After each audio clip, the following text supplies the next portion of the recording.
Olá, tudo bem? Como é que você está hoje? Tudo certo? E aí, tá já na pegada dos estudos aí para o seu concurso público?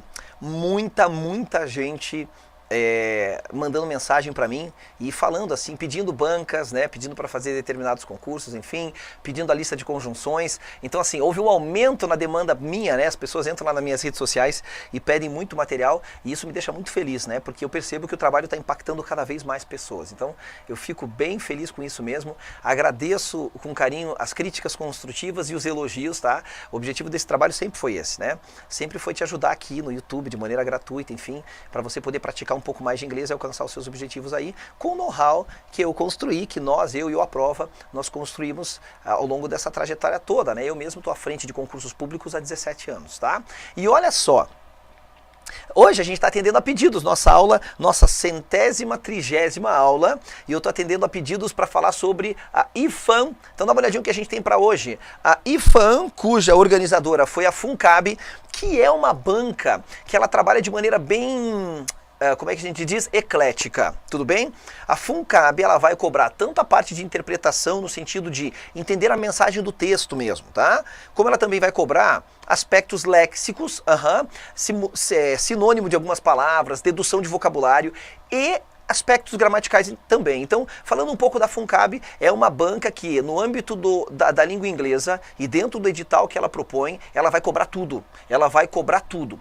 Ela tem textos de nível médio para difícil, tá? Mas ela trabalha mais nesse horizonte aqui dos textos de nível médio, tá? Mas é uma banca muito completa. É uma banca que trabalha assim, cobrando de fato tudo que ela propõe no seu edital, tá certo? E a gente está aqui para isso. Trabalha assim com textos em inglês, enunciados e questões inteiramente em inglês, né? Para você escolher entre 5 alternativas, escolher a correta. É assim que trabalha a FUNCAB. E dá uma olhadinha aqui então, ó. Essa é uma prova para professor de língua estrangeira em inglês. Você vai notar que apesar de ser uma prova para professor, o nível do texto aqui não é o texto mais difícil que você já viu conosco aqui no inglês que cai na prova.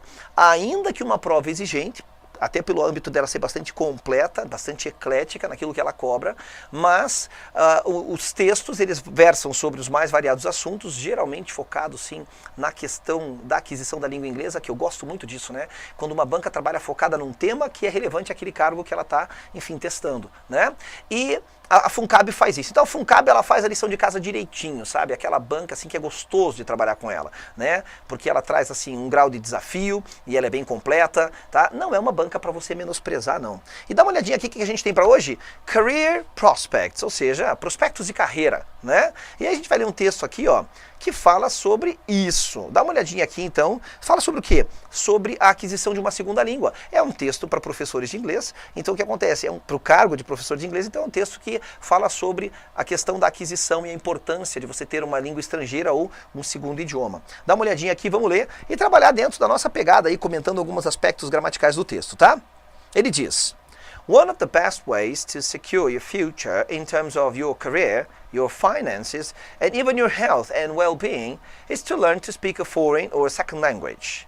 If you can speak more than one foreign language, your world is apt to open up in terms of career choices. Not only does it become easier to travel abroad for work, you can even better consider moving internationally and finding a position overseas. Cara, é sensacional isso, né? Então dá uma olhadinha aqui, né? Ele inclusive traz à tona, deixa eu pegar uma caneta bonitinha para nós, a questão das frases condicionais, né? É muito bacana isso. Então ele diz assim, ó: uma das melhores maneiras de você assegurar o seu futuro em termos de sua carreira, suas finanças e até mesmo a sua saúde e o seu bem-estar é aprender a falar vou buscar meu substantivo agora com macete da garota bonita, uma língua estrangeira ou uma segunda língua, tá? É isso que ele quer dizer, tá certo? Então aqui é o meu artigo definido, né, que geralmente vem sempre usado antes de um substantivo. Sim, tá aqui meu substantivo, só que o meu substantivo veio precedido de 2 adjetivos, certo? É isso mesmo. Então tá tranquilo, tá tudo dentro do que a gente está acostumado a ver. Aí ele fala assim, ó: se você consegue falar, se você sabe, esse can, gente, ele é um verbo modal, tudo bem? O can pode ter vários usos. Nossa, quem dera eu pudesse ficar uma aula inteira falando só dele, levaria aí tranquilamente uma meia hora, tempo que a gente não tem. Mas Claro que dentro do meu curso aqui completo do Aprova Concursos, daí eu falo de maneira assim destrinchada mesmo sobre os verbos modais. Mas os verbos modais são esses verbos auxiliares que acompanham outros verbos e alteram o significado deles. Então veja, eu tenho aqui o can, veja bem, ó, acompanhado de outro verbo. Então, aqui quando can entra aqui, ele altera o significado da frase. Só que ele faz isso sofrendo influência do contexto da frase. Então, os verbos modais trabalham de uma maneira simbiótica muito interessante. Ele afeta o significado do verbo que vem depois dele, mas antes disso sendo afetado pelo contexto da frase como um todo. É todo mundo influenciando todo mundo, né? É essa coisa regida muito bacana da língua inglesa. Então ele fala assim, ó, se você sabe falar mais de uma língua estrangeira, o seu mundo é apto a se abrir em termos de escolhas de carreira. E é verdade, gente, é verdade. Você falar outros idiomas hoje, cara, muda a tua vida de maneira tão incrível. Mas eu costumo dizer o seguinte também, não muda só a tua vida, muda a tua autoestima, muda como você se olha no espelho. Você não tem noção que sensação maravilhosa. E ele diz assim, ó, não somente se torna mais fácil de viajar para fora a trabalho, mas você pode até mesmo considerar de maneira melhor a se mudar internacionalmente e encontrar uma posição em outro. Overseas quer dizer no estrangeiro, tá? Tudo que é overseas indica você atravessando o mar para ir para outra localidade. Então, overseas, a gente traduz no estrangeiro ou fora do país, tá bom? Ele continua dizendo assim. E hoje, na aula de hoje, te prepara porque a gente vai fazer o texto na íntegra. Às vezes eu sou obrigado a cortar quando o texto é muito longo. A gente vai fazer o texto na íntegra aqui, tá? Many businesses now have investments abroad or purchase products, services or supplies from overseas countries. If you can communicate in the language of your business partners, you are not only likely to have more successful communication, but you are also more likely to get a better deal. One good example of a country that is now heavily involved in overseas trade is China, which has the second largest economy worldwide. Due to this, any knowledge of the Chinese language can be extremely helpful for those in business. Olha o que ele está dizendo aqui, ó. Muitos negócios agora têm investimentos fora, né? Então, ó, many businesses, muitos negócios, muitas negociações têm investimentos fora do país ou compram produtos, serviços ou suprimentos de países no estrangeiro. Se você sabe se comunicar na língua dos seus parceiros de negócio, você não somente está propenso a ter mais sucesso na comunicação, mas você também terá mais propensão a ter um negócio melhor, né? Get a better deal é conseguir uma barganha melhor, é conseguir uma negociação melhor, tá certo? Ele fala, um bom exemplo de um país que está agora pesadamente, ou seja, muito envolvido em negócios, né, no estrangeiro é a China, que tem o quê? A segunda maior economia, largest economy, no mundo todo. Devido a isto, qualquer conhecimento da língua chinesa pode ser extremamente útil para aqueles no negócio, né? Helpful, realmente, útil, ajuda demais, nossa, é isso mesmo. E ele diz assim, ó, para a gente terminar o texto. Learning a language involves memorizing huge amounts of information in the form of vocabulary and understanding how to integrate this into the rules of grammar and sentence structure. If you're learning a new alphabet, for example, changing from an European language to an Asian one, your brain is also required to recognize and remember a whole set of new characters. É verdade, embora aqui haja uma pequena falha no conteúdo do texto que não existe um alfabeto chinês no sentido de que são as nossas letras, né? O alfabeto deles, que é aquele ideograma, na verdade cada símbolo representa um som. Então não há de se comparar literalmente com o nosso, onde haja um equivalente para a letra A, para a letra B. Não é isso. Eles não têm letras, eles têm sons naquela escrita deles que a gente chama de ideograma, tá? Então veja o que ele fala aqui, ó.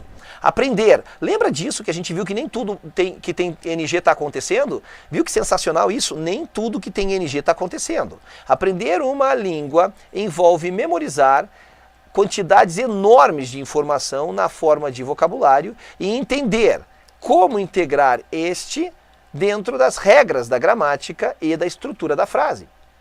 Se você está aprendendo um novo alfabeto, por exemplo, mudando de uma língua europeia para uma asiática, o seu cérebro também é exigido a reconhecer e a lembrar uma série completamente nova de novos caracteres, né? Completa, a whole set, ou seja, uma gama inteira whole set inteiro.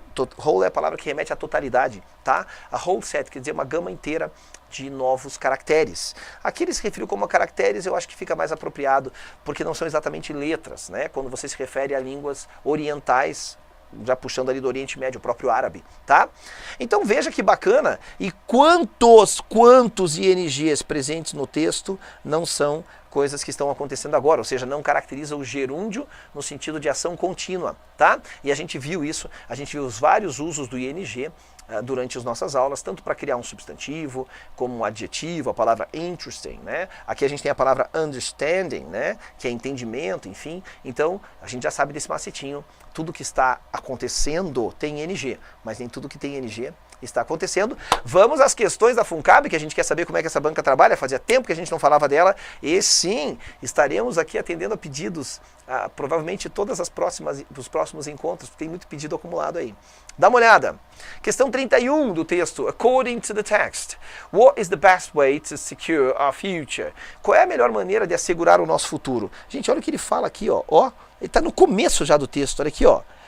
One of the best ways to secure your future in terms of your career é to speak a foreign or second language. Ele falou com todas as letras no começo do texto.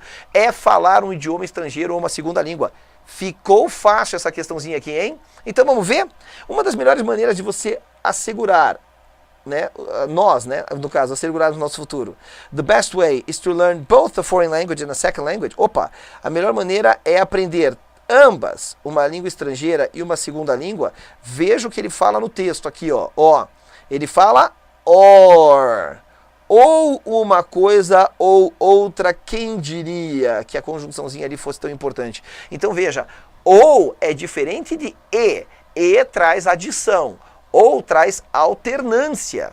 Então nada a ver, um detalhe conspirando para você errar uma questão fácil do texto. Tá vendo que sacanagemzinha que a FUNCAB fez? Mas esse item realmente não é válido. Vamos ver a letra B?